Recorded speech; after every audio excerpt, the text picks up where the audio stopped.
Okay, everybody. I have something really cool to tell you about. If you haven't heard yet about Anchor, it's the easiest way to make a podcast. Let me explain here.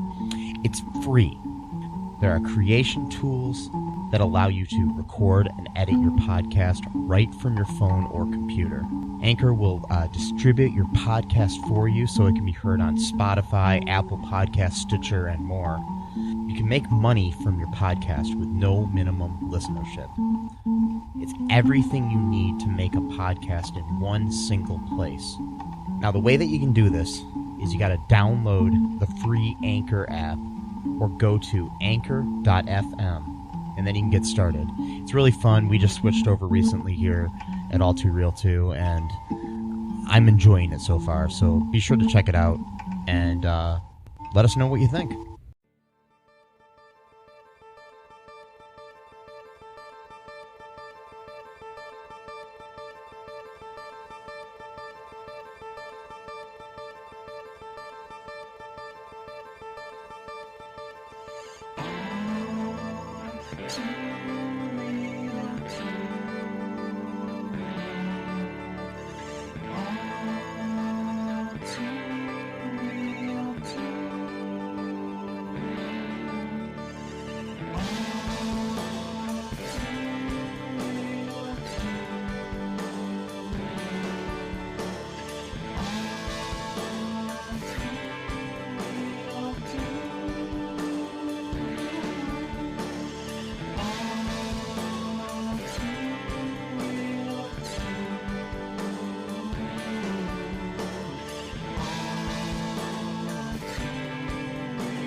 Okay, everybody.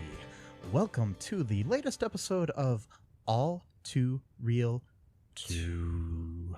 Hi, my name is Michael E. Cullen II, your host, and with me, as always, is my co-host, Matthew Allen Haas. Yes, Allen Haas. Mm-hmm. Matthew Allen Haas. Yep. Anyways, today on All Too Real 2, we are covering a kind of direct-to-video sequel, a direct-to-TV sequel. This is called The Cutting Edge, Going for Gold. It's a 2006 movie. Yes, and it stars Christy Carlson Romano from Even Stevens and the voice of Kim Possible fame. Yes. And also Ross Thomas. I'm not sure what he's from, but I'm just going to... I think he's Rob Thomas's cousin from Matchbox 20. No. Oh. No, I don't think they're any relation. And there's returning characters from the original Cutting Edge, played by different actors. For reasons unknown, I'm just guessing they couldn't afford the other actors, or the other actors didn't want to have anything to do with this. Not sure why. Yeah. I think it's the greatest movie I've seen in a long time. So... I'm going to agree. Yeah. Well, I will tell you, it is better than Inspector Gadget 2. Oh. And that was a theater release as well, wasn't it? No, that was a direct-to-video. Oh, okay. Yeah. Well, still more than a direct-to-TV. And it still was worse than... Whoa. Yeah. I don't want to talk about that one anymore. No, me either. That makes me cry. Yeah. This movie was directed by Sean McNamara, who has directed... What else has he directed? Let's see here. Cutting Edge 3 and 4 and 5. Possibly. Let's see. No. No, he directed the Baby Geniuses television series. Well, there you go.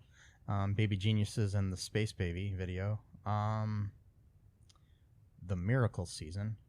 What's that? Curious now. It's like some kind of sports movie. And, yeah. He's directed episodes of Phil of the Future.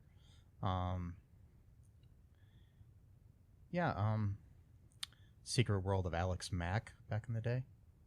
Which is a kids show. So it seems like pretty much a lot of kids stuff. That's So Raven. Yeah, it looks like a lot of family type movies. Well, this movie TV was show. for what family? For ABC Family. Yeah, so it makes sense. it's all part of that orbit. It's makes Yes. sense. It's good gum. Anyways, Not as good as Trident or Juicy Fruit. yes. I love Juicy Fruit. And if any of you would like to sponsor our show, please contact me at mike@cullenpark.com. Anyways, so okay, what's the basic plot of this movie? If you remember, Matt, we just turned it off like 2 minutes ago. 2 minutes ago. So Well, this is one of the rare occasions where it's an actual sequel to the movie, not just sequel in name only. Yeah, not just putting the number 2 at the end of it and then just rehashing the same exact plot with different different characters. Because in this movie, they are actually returning characters from the first movie. Yes, and they're parents now of Jackie Dorsey. Yeah, the characters of Doug Dorsey and Kate Mosley Dorsey, now being played by Stephanie Kramer as Kate Dorsey and Scott Thompson Baker as Doug Dorsey. No longer the original actors. No. No, not them. So in this one, it's a little bit of a twist because in the first one, Doug Dorsey's the one that has an injury, and it pretty much takes him out of hockey forever. He can't play hockey anymore, and that's what causes him to eventually become a figure skater. And in this movie, it's Jackie Dorsey. She's the one that becomes injured, not permanently, but she injures her knee at one of their competitions. Yeah, and she was a singles skater. Yeah, singles skater. And she's pretty much out of commission for like 4 months, but she wanted to do the Olympics, which was a year after she got hurt. So she's trying to rush herself to train to do the Olympics. And her mom gets the idea, I think, that the only way that's really going to work is if they do pairs. And then lo and behold, she ends up meeting some guy that her parents basically they bought her like 3 tickets to go to Los Angeles with their friends. I guess they didn't really explain that. And then so, but her random white friend and random black friend that we never see again in the whole rest of the movie. We saw that one scene when they're not sunbathe, whatever, just at the pool. Her friends. There was what's her face? From Step by Step was one of the friends. Shit, what's the actress's name? I had it here a second ago, but yeah, she was like the younger daughter on Step by Step. Step by step, day by day. Sorry, I don't know how to. Yeah, her name is That's a long name. Yeah, that's a funny name. I mean, I don't know.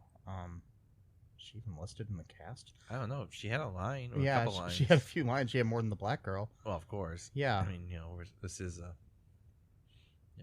2006 ABC Family. Oh yeah, Christine Lakin is the actress, and then looks like I don't even know who the African American girl was. They probably didn't even list her. It's like if she's in there, she doesn't have a headshot, so I can't tell which actress. Right. I don't remember her character's name. It was so she had 2 lines. Yeah, which basically. I thought was a miracle. I'm like, oh my god, they actually gave her 2 lines. Yeah, but then later on they ruin it, of course, when the 2 announcers there's a white guy and a black guy, and literally there were three opportunities to give the black guy a line, and at the third one, it almost looks like he's about to say something, then they cut away. It's cruel. It's almost like they're doing it on purpose. But anyway, that's just a interesting little. It's like tidbit. I don't know. I mean, I didn't expect much from a 2006 movie. No, but for ABC Family, for them to be like woke or whatever, not even woke, just regular people. But I mean, that's not exactly woke. It's just being like a normal person. But back then, they weren't even awake. No, they weren't. No, they were. Yeah. They hadn't even fallen asleep, so you could wake them up. Yeah, exactly. There we go. Yeah. Anyways, so basically, she's out there in Cali. Yeah, she's out there in Cali, and she this concierge at the hotel who has no social skills. Not sure how he got that gig.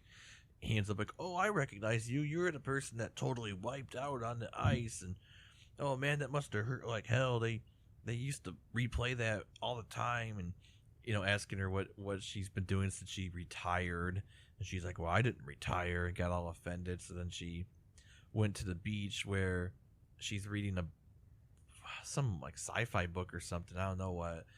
And then like these like surfer dudes are, catching the waves or whatever, and then they're like making like comments about like curves and stuff like that. And they're like, ooh, so it's like a double meaning or whatever.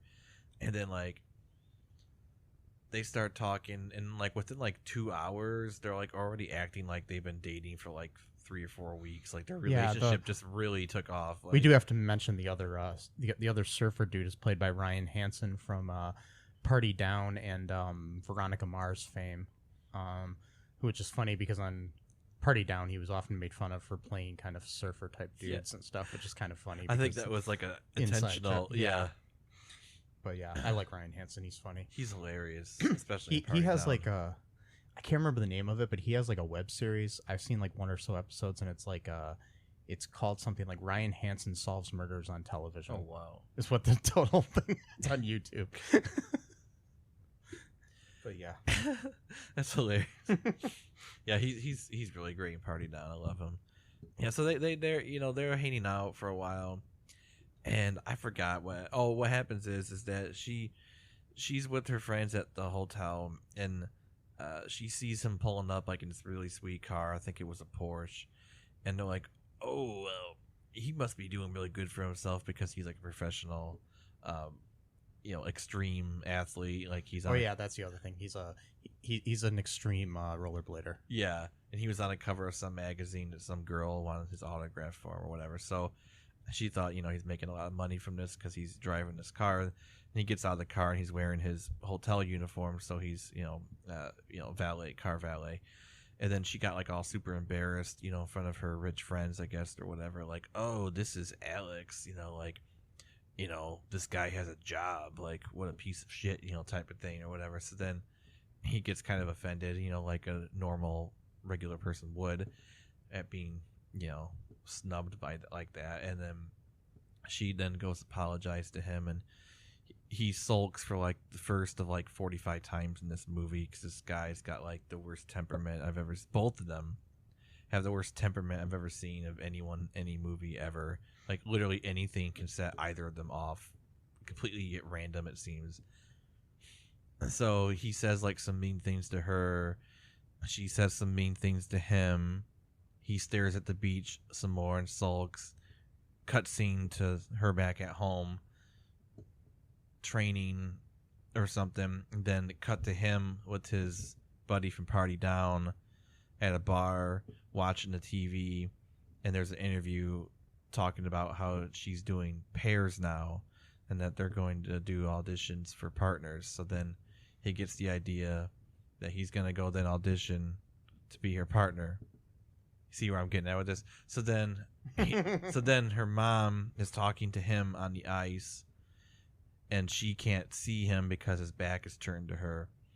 So she thinks that she's already pissed at her mom for interviewing someone without her knowledge to begin with. But then when he turns around, she's like, oh shit, this guy. So she's like double mad now because not only did her mom go behind her back, but she brought in this jerk who has a job from California that she didn't like because he was offended by her being embarrassed about him having a job. So they start fighting just like in the first movie. They don't get along with each other, but that's like part of that's like kind of like gives them energy, is because they're so opposite. So like the opposites attract type of trope in every single movie ever. And including the first cutting edge, which is exactly what happened in that movie. They were totally opposite. Doug was, the spontaneous dude that wanted to have fun. So was Alex, is the exact same way. They eventually, of course, start having feelings for each other, and both of them at separate times in the movie pull away while the other one is pining for the other, and then when it's the other's turn to be the one to try to share the feelings, and it's the other one that pulls away, and that goes on for about an hour and a half. Basically, it's the thing that does happen in real life, but especially in romantic comedies where you got to have some kind of tension there, and it's the lack of communication that I think belongs in most relationships. The most fights and everything in any kind of relationship, in my opinion, are based on the fact that people just don't speak to each other. That's the main thing. Like, you speak around each other and to everybody else but that person. Yeah. And then, it's good. This is stuff. This is called Advice Corner with Mike. Yeah. Okay. My advice is this, though. see, this is my advice for relationships. My single self here telling you that that you should be more communicative. Yeah. And see, that's why I'm not in a relationship, because I can't do that. No, I'm joking. But you used the word communicative, which is a pretty big word. So yes, it is. That's be communicative. Yeah. In relationships. Yeah. And then, if you just tell it like it is. With some tact, though, of course. Some tact. Yeah, you got to have a tact sandwich, God damn it. No, not the tact sandwich. No, not the tact sandwich. You got to just have tact, though. I tried doing that. It was so forced. I couldn't ever do it right. It made me so mad because I couldn't do it right. So and what is the tact sandwich, anyways? I've heard it before. The tact sandwich is one of our dear friends actually taught me it. Is that you start off with like the bread, right? So basically the bread is like the bottom piece of the bread is like some kind of a compliment. Okay. Or not, maybe not even a compliment, but just like acknowledging something good about the goodness, of someone. And then the meat or whatever spread, like peanut butter or whatever you're gonna put on there, that's like the criticism. Okay. That you wanted to bring up, or just an issue, a problem you're having, or whatever. Not even a criticism, just something that's like somewhat uncomfortable or whatever. And then so that's like that's that part of it. And then the top part of the bread is another compliment or some kind of acknowledgement of the goodness. It seems simple enough in theory, but when you're trying to train yourself to do it, it's basically like, you're looking nice today. Well, I don't like it when you. No, I'm joking. No. See, that's how I was doing it when I was trying to do it, because it was so unnatural for me to speak in that way. Because usually, I mean, I'm usually a pretty diplomatic guy anyway. Yeah. So I don't really think about. Well, there is tact. I mean, tact in general. I mean, it's just the way you say something and tell people things. Yeah. But I think honesty is the best thing in any kind of relationship. I mean, I've known that from my own past of not being completely honest with people and trying to, not tell them exactly how I was feeling, and not tell them that, the fact that they were cheating on me bothered me. No, I'm joking. Not just going on a little bit of a tangent that had nothing to do with it. So we're done talking about the cutting edge now. So this is now a life advice show with Mike and Matt, and the cutting edge was just a sort of like intro into the talking about this now. This is Mike's therapy session. Yes. Yep. It's actually more interesting than what we saw, but yeah. So basically, then there's this back and forth in this movie between these two that would completely be solved. That's my point, though, is it would be solved completely by honesty and telling somebody, "Yo, dude, I love you." That's all you got to do. I like you. Can we do something with this? Maybe not. Okay, cool.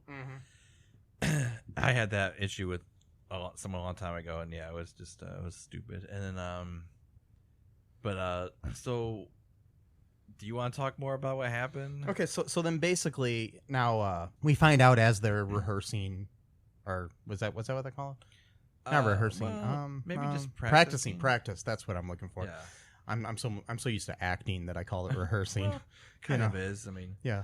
I said that once when I couldn't remember the word for practice when I was talking about like so when the football team is rehearsing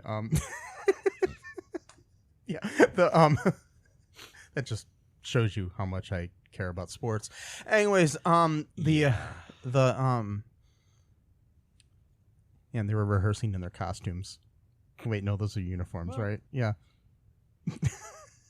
in figure skating costumes though. So yes, they are. but they're practicing, and we find out at one point that Alex has a girlfriend, even though he's been flirting with her. But he didn't know that. He thought they had broken up, but they didn't. And of course, she's stereotypical ditzy blonde chick who's a model of all things, because in movies that's just, is more beautiful people to add to the freaking cast of beautiful people. Because, by the way, Ross Thomas, who plays Alex, is a hot dude. Christy Carlson Romano, who plays the Jackie character, is hot. And so is everybody else in the movie. There's no ugly people in the movie. None. There's no ugly people. All pretty white people, and a hot black chick who got 2 lines. Anyways, even the extras were beautiful. Yes.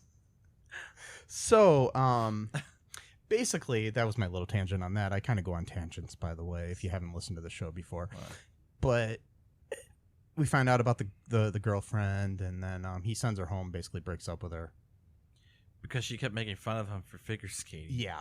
She kept insulting him from the freaking But our stands. friends back home would just laugh at this. Blah, blah, blah. It's like, how old are you? 24, 25 years old? Yeah. It's like you're acting like you're in junior high. Like what's in social studies, they're going to start making fun of you. Like, they're going to make fun of you because you're wearing Reeboks instead of Nikes or something. No, they're not. I know, it's like losers think like that. But yeah. But of course, that was the stereotype of her character, the blonde, that doesn't only care about anything but image and bullshit, stuff like that. And she was such a dumb character. What a thankless role for that actress, too. Yeah, I mean, she's probably actually a really smart person. They have to play just as dumb. Sadly, though, I looked her up, and I saw that she had only acted like one other time after that. Oh, wow. Like, she hasn't acted since like 2008. Maybe she had a really bad experience. That's what I'm wondering. Something like that. But yeah, she just like sadly just hasn't done much acting at all. So anyways, so there's conflict there. They can't tell each other that they love each other. Eventually, Jackie's on TV being interviewed and says that she wants to get the gold however she needs to, like however necessary, like even if it's as a single instead of a double, and blah blah blah. And then so without talking to her and asking her about it, the dude just takes off and goes back to California. Yeah, Alex has this problem where every single time he gets offended, he just takes off. Like okay, the first time when she insulted him because he dared to have a job and make money, okay, I can understand that, some rich person who looks down upon someone who actually works, I get that kind of feeling, that sort of like classist sort of insult. Okay, but every other problem has just been and it was even foreshadowed early in the movie too. Like he has a phone call with his manager for his rollerblading or whatever, and some sponsor of his isn't going to sponsor him anymore. Oh yeah, and so he freaks out and he breaks the phone. Yeah, he's got an anger issue. Yeah, he literally just just completely destroys the phone. Busts this like a hotel payphone or whatever. So it's like, and then he goes to the bar and goes, the phone's broken or whatever. Yeah. So he takes off, and then just like these little things that would, like, for example, so like when they're doing the whole will they won't they thing, like kind of in the middle of the movie, they're finally starting to get along with each other, and how they got that way is because Jackie's mom, she literally like connected them with bungee cords so that they would like get used to each other's movements. That was kind of cool. That was a cool scene, or series of scenes. And then they eventually started to like anticipate each other's movements, like when someone was going to try to get popcorn, and she would just kind of get up instinctively at the same time he did, and they were able to eat dinner without like getting in each other's way because they were in harmony. So that was like a cool like little scene, like showing them getting together. And then, by the way, they're always drinking in this movie. There's a lot of alcohol in this movie. It's kind of strange, but like, as we go on, they finally get back together. She goes out to California to find him. Yeah, and she almost dies drowning because she goes out to surf and try to get him in the ocean. That's right, she did. But I was gonna mention the whole thing of how he got so mad about how she got so mad about him daring to Well, not daring. Driving to Boston. I thought he just meant he wanted to go for a ride for like an hour, but no, he wanted to drive all the way to Boston. From and they're like in Connecticut or something. I mean, I don't know how far that is, but I'm sure it's farther than like just drive down the street. Yeah, and they were supposed to wake up at like 5 in the morning or something like that. Yeah. So she was getting kind of then. So and plus, they had been drinking too. They had been drinking, yeah, and then so he got mad at her because he, don't you ever do anything spontaneous, blah blah blah. So then that's when we find the girlfriend. That's right after that, yeah, she goes to try to be all sexy and wait for him in his bedroom while he's taking a shower, and we get to see his ass. Yeah, for like 30 straight seconds. Yeah, and a family movie. Yeah, ABC family movie. Yeah, okay. That's what was really, I don't know. That's interesting. But I mean, this is the same network that at the time, and now it's called something different. They changed the name of the channel. Oh, really? Yeah, I don't watch TV. They so always, yeah, but it's still the same channel that shows 700 Club. Anyways, oh God, because of contracts, yeah, they have to. But I find that more offensive than this guy's ass, though. Yeah, so, me too. Anyways, I mean, I'm not gay at all, but I'd rather look at this guy's ass than Pat Robertson's face. Oh God. And so, I know. Or his fucking words. Yeah. We see that, and he's in the shower, and then all of a sudden we see the girlfriend chick, the blonde chick. Yeah. So yeah, she's in the shower with them, and that starts the conflict. And like her name is Heidi, by the way. Her name is Heidi, and just to show again how oblivious this character is. Like at no point does she ever like notice that Jackie's being like sarcastic to her or about her. Like, she's just always got the smile on her face, like until finally though, when she tells him through the door that she loves him, and then she begs him to open the door, and then she locks the door for me. In a minute. Why don't we take a quick break, and we'll finish breaking down this story after that, and then we'll listen to some nice little words from our sponsors. Yeah. Bye-bye for a second. Hey, folks, this is Michael E. Cullen II from the podcast that you're listening to right now, along with Matthew Haas. We just wanted to tell you about our great podcast called Super. It's called All Too Real. And on that show, what do we do, Matt? We watch biopics, and then we talk about whether or not the movie matched up with the real story or not. So it was a lot more exciting than that, though. Yeah. So we analyze the real story and the real story. Get it? Real. Yeah, they're spelled differently, folks. You can guess which one I said which way. Uh-huh. Anyways, so sometimes we have a guest, sometimes we don't. But we talk about great movies like Shattered Glass and The Social Network and Futile and Stupid Gesture, among others. Those are some of the ones that we've covered so far, and we're going to cover a lot more. So please subscribe on Stitcher, Apple Podcasts, Google Podcasts, wherever you find your great, fun podcasts. And be sure to share it with your friends. Do it. And make sure you're not afraid to get all too real. Bye-bye. Step 1. Dramatic introduction.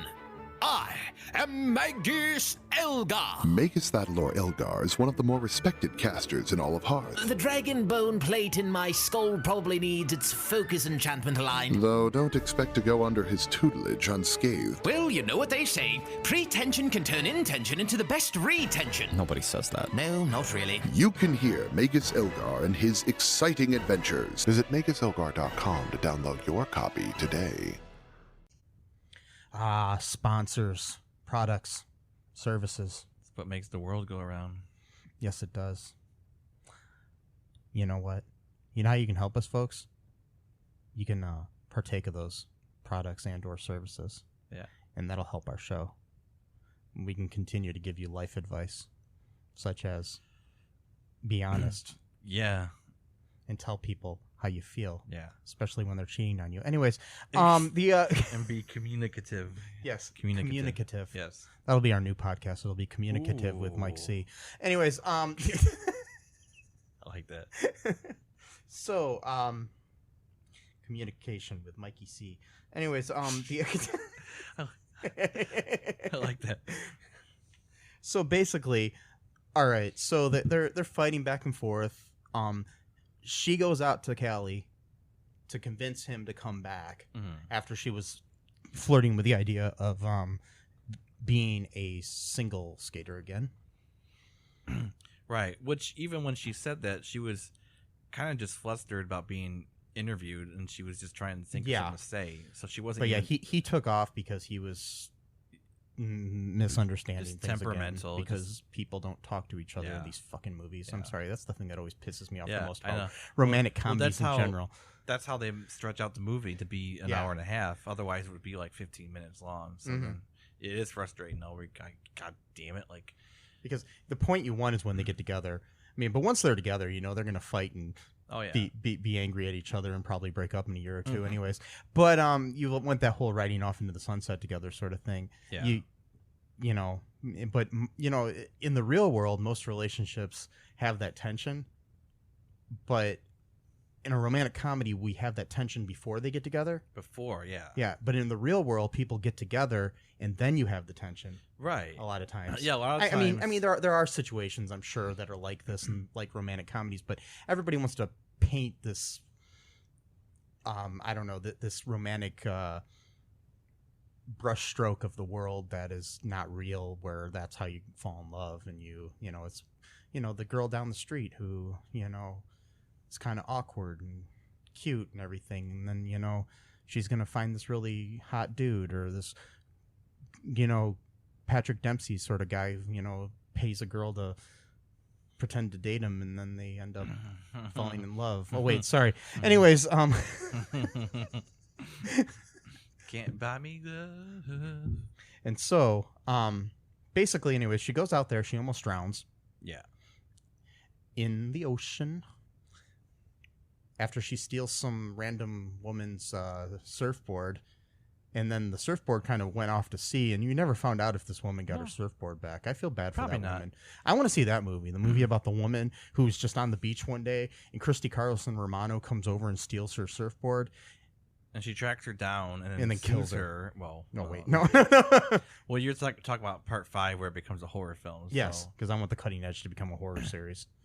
starting part 5. Yes. It just changes. Where people are just killed with the blades For some reason. the blades of ice skates. That'd be, I just want to see a bloody ice skate. Cutting Edge, the Cutter, or the Cutting, or the cutting. the Cutting. I don't know. And the lack of communication. see, that's what happens. See, you take 5 movies of lack of communication, eventually it's gonna lead to murder on ice. That's what happens after they get together. Yeah. They continue to not communicate with each other, and one of them just kills the other. Yeah, that's what happens. So he saves her from drowning, and then I guess he returns back. Yeah. And then this time it's her mom that's the one that's mad at him and is like giving him like kind of like the cold shoulder, which usually it was her trying to play like the role of peacemaker. Yeah. But now she's had enough of his temperamental nature, probably because it reminds her of Doug from the past, doing the same kind of bullshit of sabotaging their that's the other thing that Alex does a lot in this movie, is that whenever they're actually getting close to winning, he'll either like stay up way too late, or he'll drink, or do both, and then he can't like really perform very well the next time. Because there is a good scene. It's actually kind of good advice. He's got that whole point where he's actually so hungover at one point in the movie, right before a big skating thing. That's what they call him, right? Skating things. Skating thing, yeah. Anyways, he decides to get wasted the night before, and he's hungover, and the dad takes him and then waterboards him. No, I mean, he basically does. He throws him into the shower with cold water and tries to wake him up and make him realize. But they do have a kind of a poetic moment where it's basically they're just talking about the fact that the dude's afraid that what if I lose, sort of thing, and then it's like you can't ever win if you're not if you're not afraid to lose or something, or whatever. You gotta be willing to lose if you're gonna win. That's what it was. Yeah, and it was kind of good advice, because that's true. I mean, it's kind of like the whole Wayne Gretzky quote, which is a true quote from him, where it's like, you miss all the shots you don't take. I'm sorry, I just love that Yeah. scene of Michael Scott. Oh yeah, bringing up- in The Office. he quotes He quotes himself quoting Wayne Gretzky. Oh god. Because they just showed on the whiteboard and it Yeah. says, you quote, you miss 100% of the shots you don't take. It says Wayne Gretzky, and then below it says Michael Scott. No, that's in quotation marks. He's like quoting himself, quoting Wayne. Oh god, I love That's that. how it works, right? Yeah. No. So, but anyways, they have these, back and forths and everything, and then eventually she comes to the week. It's the week of like a big skating thing later on. Like, I'm kind of fast forwarding the towards, Olympics. basically it's it was the Olympics. Is that yeah. a big skating thing? I think it's a big skinny thing. It was the Olympics, so So what are the Olympics? it's one of the big- Maybe we need to do a history of that in case our fans don't know what one that of the- is. Yeah, I'm joking. Anyways, is that the thing with the rings yeah, that kind of intersect and Mhm. stuff? Oh, okay. that's it. Yeah. And these are the Winter Olympics, right? They're I would imagine they are the Winter Olympics. Yes. Yes. I don't think they do it in the summer of skating, but they could. It's ice rink. I mean, Yes. it doesn't need to be, cold outside in order to ice skate. But yeah, they. Are we missing some stuff or not? I'm trying to remember. There are just so many times that the same thing happened over and Yeah. over again that I think we can kind of just fast Okay, forward to it. yeah. Basically, what ends up happening is Dad comes back with some good advice to Jackie as well, because he had already given good advice to Alex, and now he's like basically saying the same sort of thing with her, that basically, have you told the dude you love him? I'm kind of paraphrasing here. Yeah. And, she's like, no, but he knows, blah, blah, blah, and it's like, does he? When, I didn't say it. It's this whole lack of communication bullshit, I'm telling you. Well, she gives him so many unclear signals, and Yeah. he does the same thing. This is why so- women suck sometimes. Anyways, and men too. But anyways, we're going to... Well, it is. Yeah. It's just the assuming that other people know what you're talking about. That's why people suck, I guess That's I what I'm should just say saying. in general. Because we always assume that, I've been extra nice to that person. They must know that I like them. It just, well, yeah. Or the fact that, some people take the wrong message too, where, you're extra nice to the customer you're waiting on or something, and then all of a sudden the guy or girl thinks you're in love you with think them. you're, Yeah. or yeah. So it'd be the opposite. Like, well, I just want to be nice to people. Yeah. I'm not trying to get with anyone or anything like that. Yeah. I just want to be nice. Yeah. It's kind of like me opening doors for people, the doorman. That's what I was Yeah. saying. Yes, I was thinking about, I there's do a that thing- all the time. I open Yeah. the doors for people. I've always done it. Yeah. And it's I like, feel bad if I don't do it. yeah. It's- But then if you do, they think you're flirting with them. And then, it's like, or some people, they didn't feel obligated to like walk faster, so then like they want to walk at their own Mhm. pace. Now they feel like they have to walk faster than what they want to walk just to get through the door in time. It just becomes the whole thing. yeah, I mean, and it's really great when you think somebody's coming out of a door, but they're not. They stop for a second and look at something, so and then you're you're just standing sitting there there. holding the door. We could do a whole show about. I Yeah. mean, we already did that sketch and Psyched, but like we Yeah. could do a whole philosophy about opening doors for people. Yeah. and, like the moral ambiguity of or just manners in general. Just manners, I mean, yeah. it's just like what's good manners, what's bad manners, what's the context, cultural context too, because like in some cultures, like for example, like I forgot who it was. I was talking to someone, I don't know where it was, but they were from a different country. I don't know, I'm trying to remember where it was, but I ended up giving them the thumbs up. And then, like, after a second, I realized, wait a minute, in some cultures, thumbs up basically means fuck you. So I'm thinking, like, shit, did I just, did like, I totally, just insult did them? I totally just do, like, this?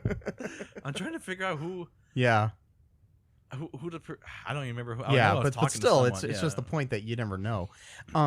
Anyways, so the movie continues, and we've got the dad basically convinces her to go tell the dude that you love him. She knocks on the door. I saw it coming a mile away. When I was watching it, she's telling basically the door that she loves him. On the other side of the door, we find out that Heidi was there, the girlfriend. She heard the whole thing while Alex was in the shower. And she locks the door and basically gives Jackie the impression that he doesn't love her. she gets all frustrated and mad, and then Alex figures it out because he's clairvoyant or something. Oh no, he figures it out by saying, because she says that the maid was at the door, not yeah. It's only 7 o'clock. Why would the maid be here? Like, that's such a weird thought to have. Like, my thing is like, unless there's like some kind of strict schedule, like maybe the maid can't work at 7. I don't know. Maybe in the Olympic Village you're not allowed to clean a bedroom at 7 in the morning. Anyways,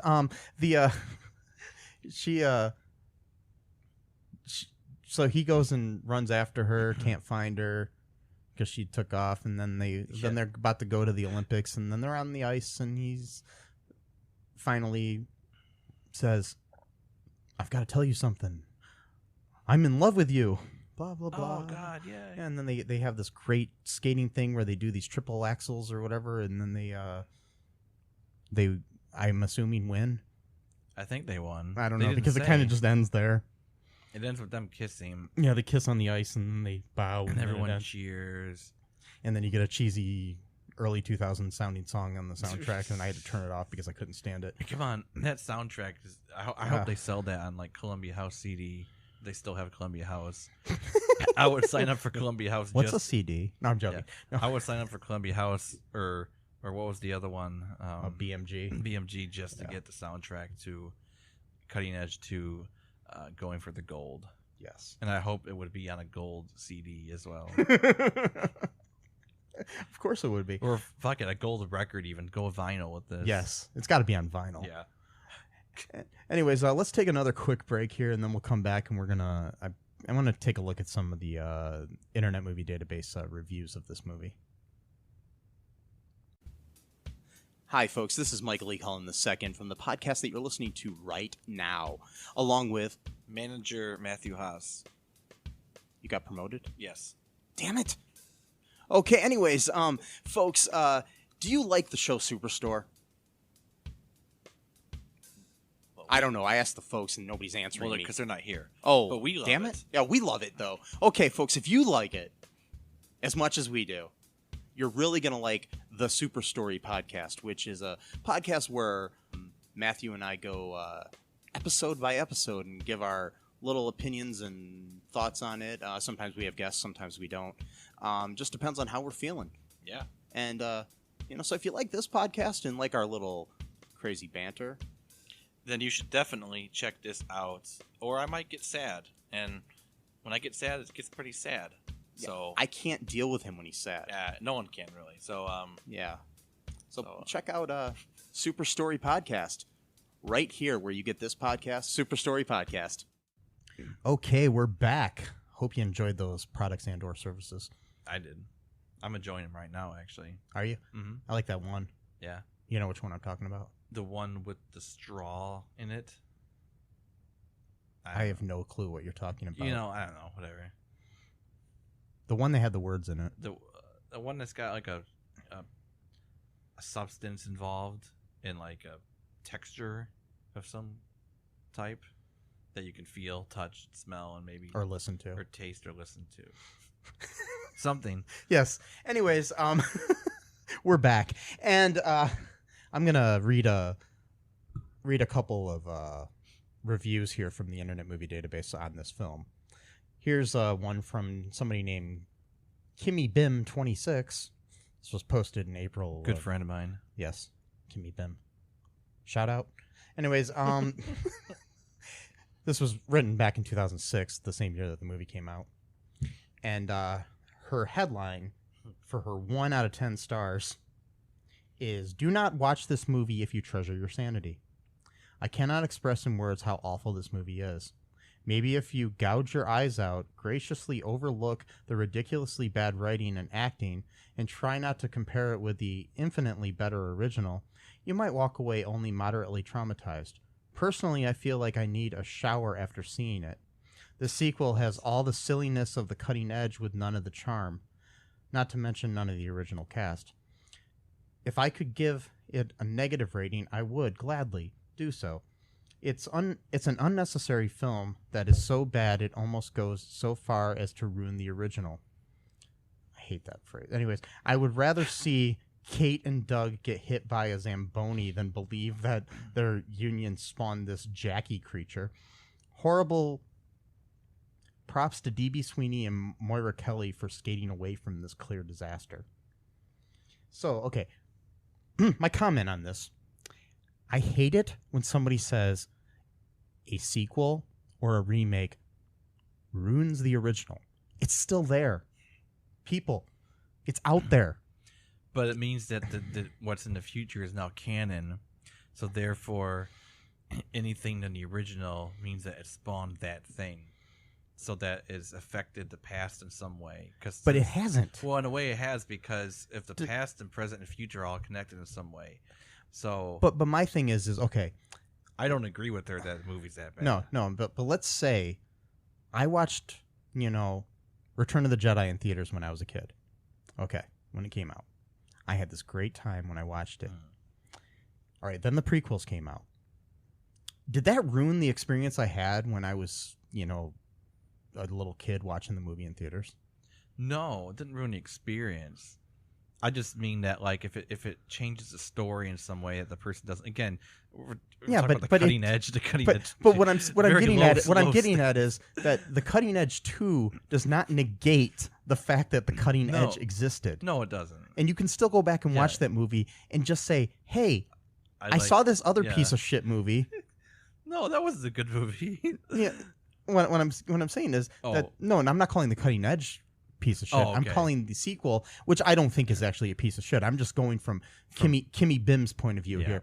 Anyways, I'm just saying that if she sees this movie and thinks it's gonna destroy her sanity, I mean, first off, don't let a movie destroy your sanity, bitch. Oh, I'm sorry, I shouldn't call her a bitch. I'm gonna take that back. No, well, yeah. Just be honest. Like you're talking about being communicative. Just let. Yeah. You can take it out. I don't care. What I'm saying is, don't let this movie destroy your sanity, woman. And because it's just a movie. You watched it. Sure, you wasted a couple hours of your life watching a movie, but you don't have to watch it again. Right. You can choose to watch the original again if you really like it, and just pretend that this doesn't exist. I mean, in a way, it kind of doesn't, because it's an ABC family. Need I also mention too that she's getting worked up about an ABC family made-for-TV movie, and is surprised that it's not as good as the original. Like, of course, the main cast isn't going to be selected to do an ABC family sequel to a movie that comes out 14 years after the original. Which I'm going to get into too, is the fact that there is no way that could be their daughter. No. Because she's in her 20s, and if it's 14 years after the first movie when they met. Unless there's a time jump at some point. Yeah, because I think they're basically retconning the whole thing to be earlier. Which, whatever. Go with it. They never even mentioned a year, I think. No, so it could be later. It could be in the future. Yeah. Maybe this movie takes place, in the future. Maybe it takes place on Earth 2 or something like that. And yes. This is a whole different... No, just kidding. One of the things she said, okay, so like, gouging your eyes out, or rather, seeing them get hit by a Zamboni, very violent talk here, trying to sound tough. This is a movie for ABC Family. It's meant to be fun and like silly. Quit trying to sound, like you're just some badass. I don't know. And then, you sure that's even a woman? That sounds like something a guy would say. No, I know. Maybe Kim is a male name here. Who knows? Just saying, it sounds. But let's just say person. Yeah. Okay. I'm just saying, most comments like that are usually written by edgelord dudes who try to sound like sweet. Well, this is 2006. Who knows? Yeah. Let's read a 10 out of 10 review. Well, that's ambitious. Okay. This one is Juana Della Vega, 18. There we go. It's all one word, so I was trying to make the right flow. Okay, anyways, The Cutting Edge 2 was so good to work. I have no idea what that meant, but that's their headline. I love the storyline and how Jackie met Alex. It was both funny and romance. I think this person might be foreign. Maybe, because it doesn't sound like proper full English here. It could be, yeah. It had enough of everything, humor and sad scenes, and I really like the ending. When Alex told Jackie that he loves her and wants to spend the rest of his life with her, they make a cute couple. I didn't like his girlfriend, Heidi. She was mean to Jackie, and she told Alex that... Well, she was only mean for that one. Yeah, I know. That they will never be together. He learned to skate, and he's a good skater. Alex is such a handsome guy, and he has those blue eyes. Oh, he acted so good, and Christy did very good work. She looked so natural skating, and she made those doubles spin so easy to do. The last scene, when they were skating, it looked so good. Okay, that was the whole review. Okay. Yeah. It wasn't bad. Yeah, I don't want to make fun of the person, but it sounds like a child probably wrote that or something is what I'm thinking. But that's okay. Yeah. So those are the reviews I think I'm going to read. Maybe, let's see. Here's another one. It's a 3 out of 10 stars. It says, no thank you. I really disliked the movie on account of some of the content. It made it so that I couldn't have my children in the room. What? I will not watch this movie again. Part of the ocean scene, shower scene, and the H word in every question could be cut out from the movie.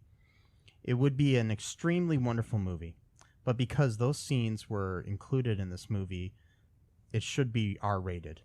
This sounds Yeah. like it's an ultra religious. That's what I'm person. thinking. Because you think that's R-rated? Wow, like Yeah, and this is somebody named George Bratt 04. Thanks, but no thanks. The movie was well written, but it's definitely not a family movie. As far as the characters and plot, the movie was great. It has a good twist, and is worth watching. It wasn't that a great twist when the two leads got together at the end of the romantic movie? yeah, that was a Yeah. Anyways, twist. Yeah. the movie also hypes up the fact that Oksana Bayul is in it. She was one of the commentators, but she's not a huge part in the movie, which is too bad. She's a good actor. She's a skater, Wow. known for skating, not for acting. Wow. She might be a good actor. I don't know, but I've never seen her act in anything besides this. So, anyways, those are the reviews I'm going to read. So, what did you think of this movie? Would you recommend it to anyone, Matt, for any reason? Yeah, I think it would be a good movie to watch, like when you're maybe just like late at night, if you just want to chill out or whatever, Mm-hmm. and have something to kind of like sort of pay attention to, like if you're just sort of trying to unwind or whatever.